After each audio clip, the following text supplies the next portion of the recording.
சிங்கம்மாளாக வாழ்ந்து கொண்டிருக்கும் வாழும் குரத்தி பெண் சித்தர்.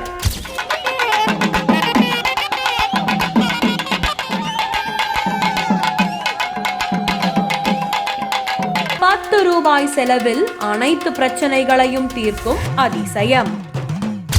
ஊக்கு 48 ஊக்கு, 48 பாக்கு, ₹48, ₹1 மட்டும் 48 நாள். அதை 48 நாளைக்கு செய்யணும். கூட்டியாந்து நான் படுக்க வச்சுட்டு அழுதுகிட்டு உட்காந்துருந்தேன்.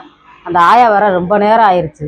ஆனாலும் எந்திரிக்கல, படுத்த உடுக்க விட்டு எந்திரிக்கல. வந்து விபூதியத்தையும் போட்டு ஒரு அடி அடிச்சாங்க. அதோட எந்திரிச்சு வா கிளம்பிடுவோம் ஊருக்கு, எனக்கு சௌரியமாயிருச்சு. அவங்க வீட்டுல ஒரு பொண்ணு இறந்து போனது தெரியாது எங்களுக்கு. அந்த பொண்ணு பாப்பாவை பயமுறுத்தி ரொம்ப உடம்பு சரியில்லாம இருந்தா. நாங்க இன்று நாம் காண இருப்பது நீங்கள் ஆவலுடன் எதிர்பார்த்து கொண்டிருந்த சிங்கம்மாளாக வாழ்ந்து கொண்டிருக்கும் வாழும் குரத்தி பெண் சித்தரை பற்றிதான். வாழும்